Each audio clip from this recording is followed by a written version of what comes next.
જય માતાજી મિત્રો આપણે નિત્ય દેવી કવચનો પાઠ સાંભળવો જોઈએ।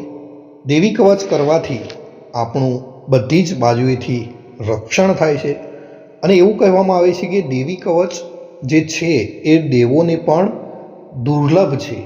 મતલબ કે દેવી કવચમાં જે તાકાત છે એ દેવો પણ મેળવી શકતા નથી અને આ જ કવચ જે વ્યક્તિ કરે છે તેને દરેક પ્રકારના ચામડીના દર્દો હોય એ પણ દૂર થાય છે, એને ક્યારેય પણ કોઈ પણ પ્રકારનો ભય રહેતો નથી। એટલે આજે આપણે સંપૂર્ણ સાંભળીશું દેવી કવચનો પાઠ સાંભળતા પહેલાં કોમેન્ટની અંદર તમારા જે પણ કુળદેવી હોય એમનું નામ લખવાનું ભૂલશો નહીં અને વિડીયોને તમે અંત સુધી જરૂરથી સાંભળજો। શ્રી દેવી કવચ। ઓમ ચંડિકા દેવીને નમસ્કાર। માર્કંડે કહે છે, હે પિતામહ, આ લોક વિશે જે કંઈ ગુપ્ત અને ઉત્તમ હોય, મનુષ્યોનું સર્વ પ્રકારે રક્ષા કરનારું હોય અને આપે અત્યાર સુધી કોઈને ન કહ્યું હોય તેવું મને કહો। બ્રહ્માજી કહે છે, હે વિપ્ર, અત્યંત ગુપ્ત અને પ્રાણી માત્રને ઉપકારક તેમજ પવિત્ર એવું દેવી કવચ છે જે તમે સાંભળો। પ્રથમ દેવીનું નામ છે શૈલીપુત્રી, બીજા દેવી બ્રહ્મચારિણી, ત્રીજા દેવીનું નામ છે ચંદ્રઘંટા, ચોથા દેવી ઉષ્માંડા, પાંચમા દેવીનું નામ છે સ્કંદમાતા, છઠ્ઠા કાત્યાયની, સાતમા કાલરાત્રિ, આઠમા દેવી મહાગૌરી તથા નવમા સિદ્ધિદાત્રી છે। આ દેવીઓ નવ દુર્ગા કહેવામાં આવે છે। એમના આ નામો મહાત્મા બ્રહ્માએ કહ્યા છે। જે માનવી અગ્નિથી બળતો હોય, રણ સંગ્રામમાં શત્રુથી ઘેરાયેલો હોય અને કઠિન અને વિકટ સ્થિતિમાં મુકાયેલો હોય તે આ કવચ પાઠ કરીને નવ દુર્ગાના શરણે જાય તો તેનું કશ્ય અમંગળ ન થતાં બધી જ આપત્તિમાંથી મુક્ત થાય છે। તેને શોક, દુઃખ અને ભય આવતા નથી। જે મનુષ્ય ભક્તિથી દેવીનું સ્મરણ કરે છે તેની દરેક પ્રકારે અભિવૃદ્ધિ થાય છે। હે દેવેશ્વરી, જે તમારું સ્મરણ કરે છે તેનું તમે રક્ષણ કરો છો તેમાં કોઈ શંકા નથી।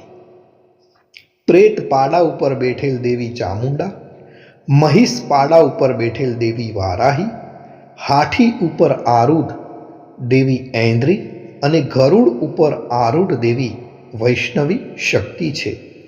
વૃષભ પોઠિયા ઉપર આરૂઢ દેવી મહેશ્વરી છે અને મોરના વાહનવાળા દેવી કૌમારી છે। હસ્તમાં કમળને ધારણ કરનાર એવા હરિને પ્રિય દેવી લક્ષ્મી કમળના આસન ઉપર બેઠેલા છે। શ્વેત રૂપ ધારણ કરનાર એવા વૃષભના વાહનવાળા દેવી ઈશ્વરી છે। સર્વ આભૂષણોથી સુશોભિત દેવી બ્રહ્માણી હંસ ઉપર બેઠેલા છે। આ બધી શક્તિઓ યોગ શક્તિવાળી અને અનેક પ્રકારના અલંકારોથી શોભી રહ્યા છે। આ સર્વ શક્તિઓ ક્રોધિત થઈ રથમાં બેઠેલ છે। એ શક્તિઓએ શંખ, ચક્ર, ગદા, શક્તિ, હળ, મુસળ, ભાલો, ફરસી, પાસ, બરસી, ત્રિશૂળ, ધનુષ્યબાણ આદિ આયુધોને ધારણ કરેલા છે। તેઓ દૈત્યોના વિનાશ માટે અને ભક્તોને અભય કરવા માટે તેમજ દેવોનું કલ્યાણ કરવા માટે આમ કરેલ છે। હે દેવી મહારૌદ્રા, હે મહાઘોર પરાક્રમવાળા, હે મહાન બળવાળા, મહાન ઉત્સાહવાળા અને મોટા ભયનો નાશ કરનારા દેવી, એવા આપને હું પ્રણામ કરું છું। મુશ્કેલીથી જોઈ શકાય તેવા અને શત્રુઓનો ભય વધારનારા દેવી, મારું રક્ષણ કરો। પૂર્વ દિશામાં ઐન્દ્રી દેવી અને અગ્નેય કોણમાં આગ્નેય દેવી, મારું રક્ષણ કરો। દક્ષિણ દિશામાં વારાહી દેવી, નૈઋત્ય કોણમાં ખડગધારિણી દેવી, પશ્ચિમ દિશામાં વારુણી દેવી અને વાયવ્ય કોણમાં મૃગવાહિની દેવી, મારું રક્ષણ કરો। ઉત્તર દિશામાં કૌમારી દેવી, ઈશાન કોણમાં ત્રિશૂળધારીની દેવી, ઉપર આકાશદી ભાગમાં બ્રહ્માણી દેવી અને નીચેના ભાગે વૈષ્ણવી દેવી મારું રક્ષણ કરો. આ રીતે પ્રેતના વહાણવાળા ચામુંડા 10 દિશાઓમાં તેમજ મારી આગળની બાજુએ જયાદેવી અને પાછળની બાજુએ વિજયાદેવી મારું રક્ષણ કરો. મારી ડાબી બાજુએ અજિતા દેવી, જમણી બાજુએ અપરાજિતા દેવી, મારી શિખાનું ઉદ્યોતિ દેવી અને મારા મસ્તક ઉપર રહી ઉમા મારું રક્ષણ કરો. મારા કપાળનું માલાધારક દેવી, મારી ભ્રમરોનું યશસ્વિની દેવી, ભ્રુકુટીનું ત્રિનેત્રા દેવી અને નાસિકાનું યમઘંટા દેવી રક્ષણ કરો. મારા 2 નેત્રોનું શંખીની દેવી, મારા 2 કાનોનું દ્વારવાસીની દેવી, 2 ગાલોનું કાલિકા દેવી અને કાનના મૂળનું સાંકરી દેવી રક્ષણ કરો. મારા નાસિકાના મધ્ય ભાગનું સુગંધા દેવી, ઉપરના હોઠનું ચર્ચિકા દેવી, નીચલા હોઠનું અમૃત કલા દેવી અને જીભનું સરસ્વતી દેવી રક્ષણ કરો. મારા દાંતોનું કૌમારી દેવી, કંઠ પ્રદેશનું ચંડિકા દેવી, દાઢી નીચેના ભાગનું ચિત્રઘંટા દેવી ને તાળવાનું મહામાયા દેવી રક્ષણ કરો. મારી દાઢીનું કામાક્ષી દેવી, વાણીનું સર્વમંગલા દેવી, ગળાનું ભદ્રકાળી દેવી અને કરોડરજ્જુનું ધનુર્ધરી દેવી રક્ષણ કરો. મારા કંઠના બહારના ભાગનું નીલગ્રીવા દેવી, અન્નનળીનું નલકબૂરી દેવી, 2 ખભાઓનું ખડગધારીણી દેવી અને 2 બાહુઓનું વ્રજધારીણી દેવી રક્ષણ કરો. મારા 2 હાથોનું દંડીની દેવી, આંગળીઓનું અંબિકા દેવી, નખોનું સુલેશ્વરી દેવી અને ઉક્સીનું નલેશ્વરી દેવી રક્ષણ કરો. મારા સ્તનોનું મહાદેવી, મનનું શોકનાશક દેવી, હૃદયનું લલિતા દેવી અને ઉદરનું ત્રિશૂળધારીણી દેવી રક્ષણ કરો. મારી નાભીનું કામિની દેવી, ગૃહભાગનું ગૃહેશ્વરી દેવી, લિંગનું પૂતના કામિકા દેવી અને ગુદાનું મહિષવાહિની દેવી રક્ષણ કરો.